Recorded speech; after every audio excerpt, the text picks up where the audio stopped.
दोस्तों, टाटा मोटर्स की बात करें तो यहाँ पे बड़ी अपडेट निकल के आ रही है। टाटा मोटर्स को एनएससी की तरफ से अप्रूवल मिल चुका है।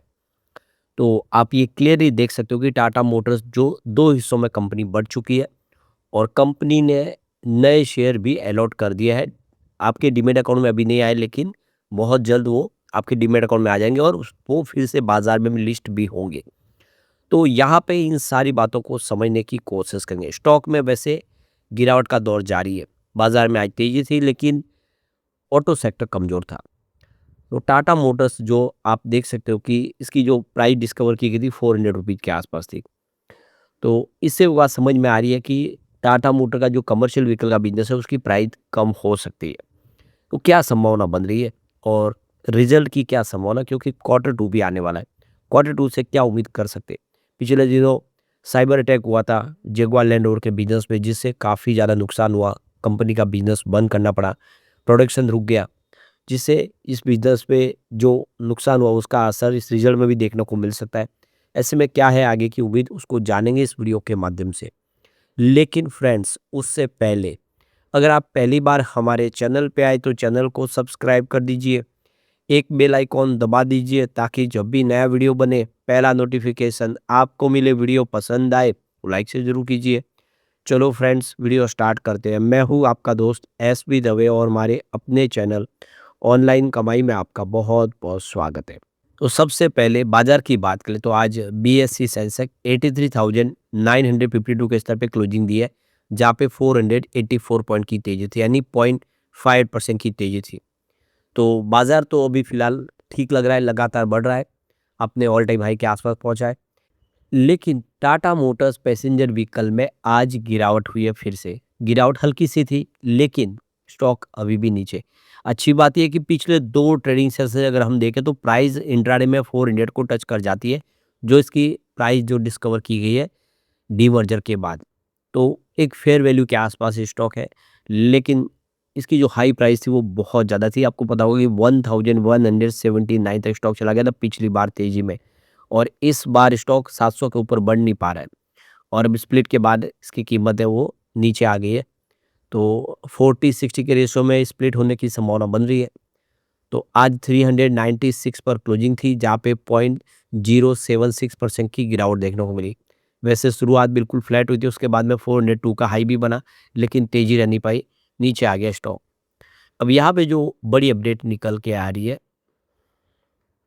टाटा मोटर्स का जो बिज़नेस है 2 हिस्सों में बढ़ चुका है और इसके बाद में एनएससी ने टाटा मोटर्स लिमिटेड के नाम बदलने को मंजूरी दे दी है।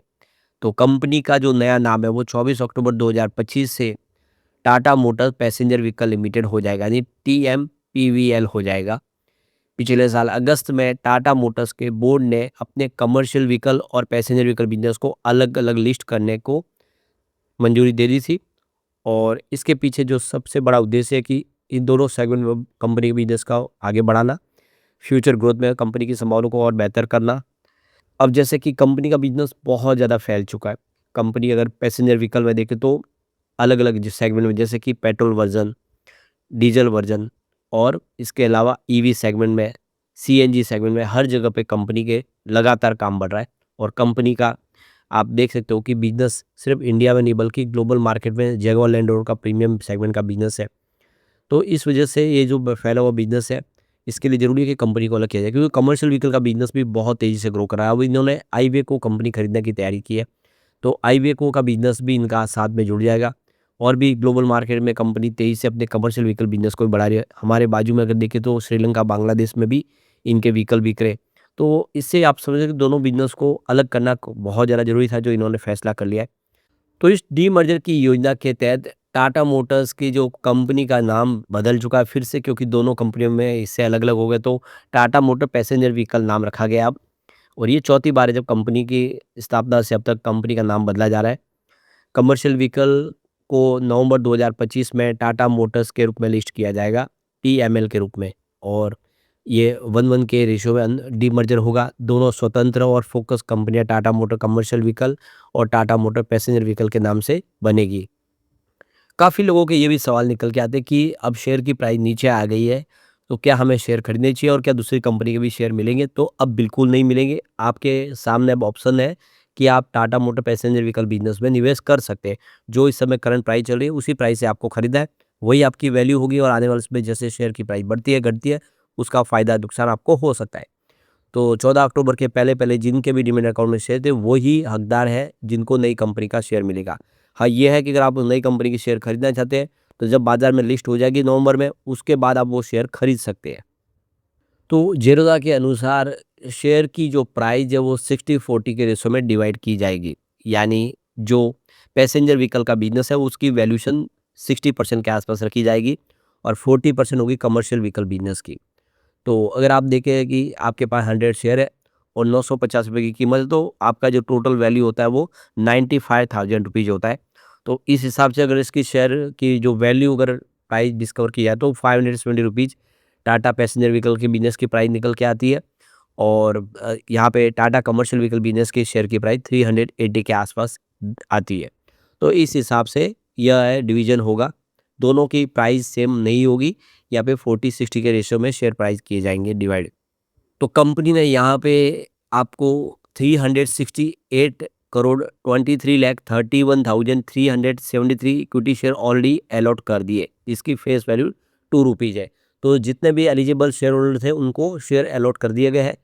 तो 1-1 के रेशियो में शेयर मिले हैं। 1 शेयर आपके पास था, आपके पास 2 हो गए। लेकिन अभी आपके डीमैट अकाउंट में शेयर शो नहीं हो रहेंगे, जल्दी वो शो भी होंगे लेकिन आप उसको ट्रेड नहीं कर पाएँगे। ट्रेड तभी करोगे जब वो बाज़ार में लिस्ट होगा और लिस्ट होगा करीब 45 से लेकर 60 डेज़ के बीच में। यानी नवंबर के बाद लिस्टिंग की संभावना बन रही है। हो सकता है कि नवंबर के एंड में तो हो जाए। तो उसी हिसाब से जैसे वो लिस्ट होंगे, उसके बाद आप उसमें ट्रेड कर पाएँगे, उसको बेच भी पाएँगे और खरीद भी पाएँगे। अब हमारे सामने क्वार्टर 2 का रिज़ल्ट भी आने वाला, क्या उम्मीद कर सकते हैं? वैसे तो उम्मीद इस बार है कि रिज़ल्ट कमज़ोर ही होगा क्योंकि कंपनी के रिज़ल्ट में देख सकते हो कि दबाव देखने को मिलेगा जैगुआर लैंड रोवर के बिज़नेस की वजह से। और इंडिया में भी सेल कम हुआ था लेकिन इस बार सितंबर मंथ बहुत ही शानदार कंपनी का सेल्स ज़बरदस्त बढ़ा है और इंडिया की नंबर 2 कंपनी फिर बन गई है मारुति के बाद और इन्होंने महिंद्रा एंड महिंद्रा को भी पीछे छोड़ दिया है। तो अब आप देखें तो रिजल्ट की क्या बात करते हैं, तो मार्च में कंपनी की इनकम 1,21,012 करोड़ के आसपास थी जो जून में गिर के 1,05,926 करोड़ के आसपास, यानी इनकम में कमी आई है।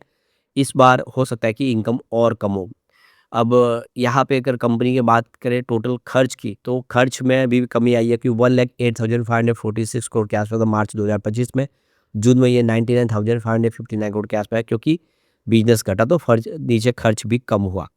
अब बात करें कंपनी के प्रॉफिट आफ्टर टैक्स की तो 8,470 करोड़ के आसपास पहुँचा था मार्च 2025 में, जो जून में गिर के 3,924 करोड़ के आसपास है। यानी काफ़ी ज़्यादा कमी आई प्रॉफिट आफ्टर टैक्स में।